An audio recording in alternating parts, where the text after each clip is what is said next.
హరి ఓం. పరమేశ్వర స్వరూపైన సభకి నమస్కారం. కామమున్న చోట క్రోధం ఉంటుంది. ఓ కోరిక ఉందనుకోండి, అది తీరకపోతే ఎవరినో ఒకరిని వెతికి పట్టుకుని వీడి వల్లే తీరలేదని వాడి మీద కోపం పెట్టుకుంటాడు. క్రోధం ఉన్న చోట కామం ఉండదు. అదో విచిత్రం. చాలా కోపంగా ఉన్నవాడికి కామమే ఉంటుంది, ఉండదు. వాడికి కోరికుండే అవకాశం ఉండదు. అవి రెండు అక్క చెల్లెళ్ళు అయినా కామం ఉన్న చోట క్రోధం ఉంటుంది, కానీ క్రోధం ఉన్న చోట కామం ఉండదు. శంకరుడికి కామము క్రోధము రెండూ లేవని చెప్పడానికే ఎప్పుడు ప్రశాంతంగా ఉంటాడు సుమా అని చెప్పడం కోసం వేదం ఆయన ఒక్కడిని సదాశివ అన్న నామంతో కీర్తించింది. సదాశివ, ఆయన ఎప్పుడూ శివుడే. ఎప్పుడైనా ఒక్కసారి ఆయన కోపం వస్తుందేమో, రాదు, నటిస్తాడు వచ్చినట్టు. తండ్రి బిడ్డల్ని చక్కదిద్దడానికి నటించినట్టు నటిస్తాడు తప్ప వశపడడం. అందుకే వేదం ఆయన గురించి చెప్తూ ఈశాన సర్వ విద్యానాం ఈశ్వర సర్వభూతానాం బ్రహ్మాధిపతి బ్రహ్మణోధిపతి బ్రహ్మా శివో మే అస్తు సదాశివోం పంచబ్రహ్మ మంత్ర పఠనమని చేస్తారు. సద్యోజాతం ప్రపద్యామి సద్యోజాతాయ వై నమో నమః దగ్గర మొదలుపెట్టి ఆ పంచబ్రహ్మ మంత్ర పఠనమనందు చిట్ట చివర ఈ మాట చెప్తూ ఆయన సదాశివోం, ఆయనకి ఒకప్పుడు కోపం వస్తుంది, ఒకప్పుడు కామం కలుగుతుందని అనుకుంటున్నావేమో, అలా ఉండదు. ఆయన ఎప్పుడూ శాంతంగా ఉంటాడు, ఎప్పుడూ శాంతంగా ఉంటాడు, ఎప్పుడు శుభములను మాత్రమే చేస్తాడు. అసలు అశుభం అన్న మాట శివుడు ఉన్న చోట లేదు. అందుకే ఆ పార్వతీదేవి దాక్షాయణిగా శరీర త్యాగం చేస్తూ మరణవాంగ్మూలం అంటారు. శరీర త్యాగం చేస్తూ చెప్పిన మాట ఏదిందో అది తిరుగులేని సాక్ష్యం. దాక్షాయణిగా శరీర త్యాగం చేస్తూ లోకానికి అంతటికీ ఒక సందేశం ఇచ్చింది. భవో నహోద్భీష్టి శివం శివేతరహ అంది. శివుణ్ణి ద్వేషించిన వాడికి శుభములు రమ్మంటే ఎక్కడి నుంచి వస్తాయి అని అడిగింది. శివ అన్న ఒక్క నామము పలికిన కారణము చేత సమస్త శుభములు కలుగుతాయి. సదాశివోం, ఆయనంతా ఎల్లప్పుడూ ప్రశాంతముగా ఉండి మంగళములు చేసేటటువంటి వాడు లోకమునందు కానరాడు. అంత గొప్ప దైవస్వరూపం, అంతటి శాంతమూర్తి. అందుకే శంభో సురేంద్రనుత శంకర శూలపాణే చంద్రావతంస శివ శర్వ శర్వ అన్న నామం చేత ఆయనని కీర్తించినప్పుడు ఈ సమస్తమైనటువంటి భూమి అధిదేవతా స్వరూపంగా ఉంటాడు. అందుకే ఈ భూమి నిజానికి శివలింగమే. ఈ భూమి అంతా శివలింగ స్వరూపం. అందుకే కాంచీపురంలో పృథివీలింగం. పృథివీలింగం కాబట్టే కుంభకోణంలోనూ కాంచీపురంలోనూ ఇక నీటితో అభిషేకం లేదు, మల్లె నూనెతోటే అభిషేకం చేస్తారు. అయినప్పుడు ఈ భూమి మీద ఆధారపడే సమస్త జీవులు బ్రతుకుతున్నాయి. బ్రతకడం అంటే అన్నం తినడం ఒకటే కాదు, భోగములన్నిటికీ కూడా కారణం ఏది అంటే భూమి. అందుకే భూమికి వసుంధర అని ఒక పేరు. ఈ భూమి గర్భంలో ఎన్నో భోగములు ఉన్నాయి. దాన్ని బట్టి ఐశ్వర్యం కలుగుతుంది. ఒక వాహనం కావాలనుకోండి, వాహనం తయారు చేయడానికి కావలసినటువంటి పదార్థములన్నీ ఎక్కడి నుంచి వస్తాయి? గనుల్లోంచి వస్తాయి. గనులు ఎక్కడ ఉంటాయి? భూగర్భంలో ఉంటాయి. వాహనం నడపడానికి కావలసిన ఇంధనం ఎక్కడి నుంచి వస్తుంది? భూమిలోంచి వస్తుంది. కలప, ఇల్లు కట్టుకోవాలి, భూమిలోంచి వచ్చిన చెట్లలోంచి వస్తుంది. బట్ట భూమిలోంచి వచ్చినటువంటి పత్తి వలన వస్తుంది. కడుపు నిండడానికి అన్నం భూమిలోంచి వచ్చినటువంటి పంట వలన వస్తుంది.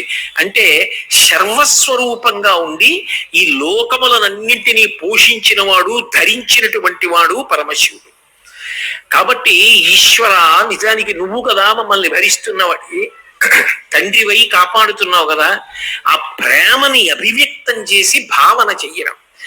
సుప్రభాతంలో మీరు కిటికీ దగ్గర నిలబడి ఒకసారి తెల్లవారుజామున చీకటిగా ఉండగా ఒక్కసారి మానసికంగా శ్రీశైలం వచ్చి ఆ లోపలికి వెడుతూ ఆ శ్రీశైల లింగం దగ్గర నిలబడి, అంతరాలయం ముందు ఇంకా సుప్రభాతం అవుతోంది, తెర తీస్తారు. తెర తీయగానే లింగం కనపడుతుంది. ఆ లింగం కనపడే ముందు ఒక్కసారి ఆ లింగాన్ని చూసే ముందు ఆ లింగము యొక్క అద్భుతమేమి, అది సర్వస్వరూపం. ఈ భూమి ఆయన ఉన్నాడు. లేనినాడు నా బ్రతుకేది, ఏం తిని పడుకుంటాను? కడుపు నిండకుండా కనురెప్పెలా పడుతుంది? రాత్రి తినేట్టు చేసినవాడు ఆయన. రాత్రి నిద్రాకాలిక సుఖమిచ్చి స్వల్పకాలిక లయం చేసినవాడు ఆయన. తెల్లవారకట్ట ప్రజ్ఞాస్వరూపంగా లేపినవాడు ఆయన. ఆయనకి నేను ఏమి ఇచ్చి రుణం తీర్చుకుంటానని ఒక సంతోషంతో భావన చేస్తూ ఇప్పుడు బహుశా తెర తీసి ఉంటారు, శివలింగ దర్శనం అయ్యి ఉంటుంది, హారతులు ఎత్తుతూ ఉంటారు. హారతి శివలింగానికి చూపించినప్పుడల్లా ఒకసారి మళ్ళీ ఇలా తిరిగి నందీశ్వరుడికి కూడా చూపించి ఉంటారు. ఆ ఇచ్చిన హారతులన్నీ ఒక పద్ధతిలో శివలింగానికి ఎదురుగుండా పేర్చి ఉండి ఉంటారు. నేను ఆ ఆలయంలో నిలబడినప్పుడు వెనకవైపు అక్క మహాదేవి, ఎదురుగుండా ఆ హేమారెడ్డి మల్లమ్మ మొదలైన వాళ్ళు మహాభక్తులు దేవాలయం యొక్క గోడల్లో చూస్తూ ఆ లోపల శివలింగం వంక చూస్తూ ఆనందపడిపోయి ఉంటారని ఆ లింగం వంక చూస్తూ శర్వ అని ఒక్క మాటని మీరు భావన చేశారనుకోండి చాలు. ఆ సంతోషం ఏం చేస్తుందంటే మిమ్మల్ని ఎంత తొందరగా పూజా మందిరంలోకి వెళ్ళేటట్టు చేద్దామా అనిపిస్తుంది. సుప్రభాతము అన్వయం కాలేదనుకోండి, ఇంట్లో తలుపు కొట్టి అక్కడ పరేసిన దినపత్రిక ముందు చదివి తర్వాత స్నానం చేద్దాం అనిపిస్తుంది. ఈలోగా బ్రాహ్మీ ముహూర్తం దాటిపోతుంది.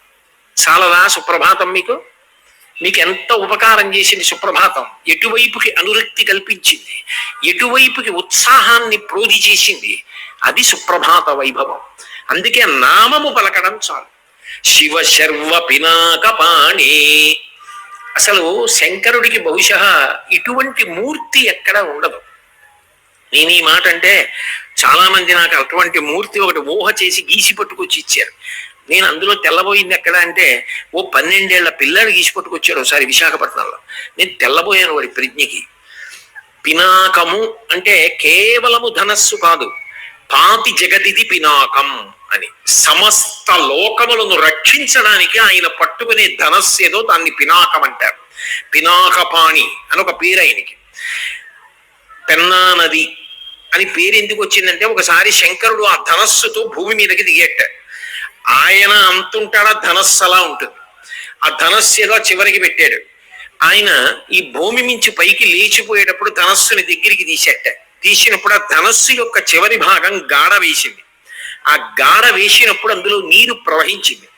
పినాకము యొక్క గాఢ యందు నీరు ప్రవహించింది కాబట్టి అది పినాకము. ఆ నది కూడా ఆ పేరుతోటే వచ్చింది, పెన్నా నది అన్న పేరుతోటి. ఆ ఒడ్డునే నెల్లూరు. అందుకే మహానుభావుడు తిక్కన సోమయాజి మహాభారతాన్ని అంతటినీ అక్కడే గలు సింహభాగాన్ని అంధీకరించాడు. కాబట్టి పాతి జగదిది పినాకం, ఈ సమస్త లోకములను కాపాడుతుందిట. ఆయన ఏమీ చెయ్యక్కర్లేదుట, అది ఇలా పట్టుకుంటాట అంతే. ఉనికి పోతారట రాక్షసులందరూ. ఆయన యుద్ధం చేయడు, టంకారం చేయడు, వింటినారి కట్టడం, అసలు ఆకర్ణాంతము లాగడం. ఇలా పట్టుకుని నిలబడతాటంతే ధనస్సు. ఇలా పట్టుకున్నాడు అనుకోండి ఉనికి పోతారటంతే. అందుకే అభిషేకంలో మొట్టమొదట ఏం చెప్తారంటే, నమస్తే అస్తుధన్వనే బాహుభ్యాముతే నమః. అయ్య బాబోయ్, ఆ చేతుల్లో పట్టుకున్న ధనస్సుకో నమస్కారం, పక్కన పెట్టేయండి స్వామి, మేము మీ శత్రువులంగా, ఏదో తెలిసో తెలియకో తప్పులు చేసామేమో, మీ బిడ్డలం. కాబట్టి నమస్తే స్తుధన్వనే బాహుభ్యాముతే నమః, మీ చేతులకి నమస్కారం, మీ చేతుల్లో ధనస్సుకి నమస్కారం. అంటే ఆ ధనస్సు ఆయన పట్టుకుంటే చాలట ఉనికిపోతారట. అటువంటి పినాకం అది. అది లోక సంరక్షణ కొరకు ధరిస్తాడు. అది ఒకసారి ప్రాతకాలమనందు మీరు స్మరణ చేశారనుకోండి, ఆ నామమును పలికారనుకోండి, అది మీకు శివరక్ష. అందుకే శంభో సురేంద్రనుత శంకర శూలపాణి చంద్రావతంస శివ శర్వ పినాకపాణి. గంగాధర, గంగను ధరించినటువంటి వాడు.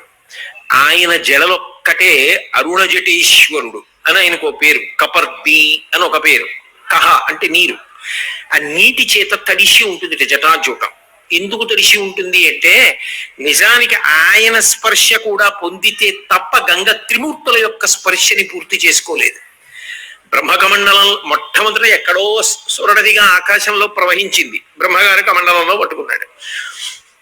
వామనమూర్తిగా శ్రీ మహావిష్ణువు ఈ లోకములనన్నింటినీ కూడా కులి చేస్తున్నప్పుడు, ఇంతంతై వటుడింతై వరుయుతానింతయ్య భో వీధిపై ఎంతై తోయత మండల గ్రమణ కల్లంతై ప్రభానాశిపై ఎంతై చంద్రునకంతై ధ్రువునిపై ఎంతై మహర్వాటిపై ఎంతై సత్య పదోన్నతుండగచు బ్రహ్మాండంత సంవర్ధి. పెరిగిపోయాడు. పెరిగిపోయినప్పుడు బ్రహ్మగారు చూశాడు. నాన్నగారు వస్తున్నారంటే ఏమిటి, నాన్నగారు కాళ్లతో కదా లోపలికి వస్తారు, కొడుకు గబగబా వచ్చి కాళ్ళు కడగాలి. చూశాట, దేన్ని ముందు చూసుకున్నాడు, అంటే ఏదో రైల్లో వెళ్ళిపోతున్నవాడు ఏలూరు చూసి నేను పుట్టిన ఊరు అని ఒకసారి గబగబా కిందకి దిగి చూసి సంతోషపడిపోయినట్టుగా తన పుట్టిల్లిది పొమ్మటంచురయుడు తన్నాభిబంకేరు హంబు నిరీక్షించి నటించి ఉన్నత పదంబుంగాంచి తత్పాద శేచన ముంజేశ కమండలూదకములను చల్లించి తత్తోయముల్ వినువీసిన్ ప్రవహించదేవనదిగా విశ్వాత్ము కీర్తి ప్రభన్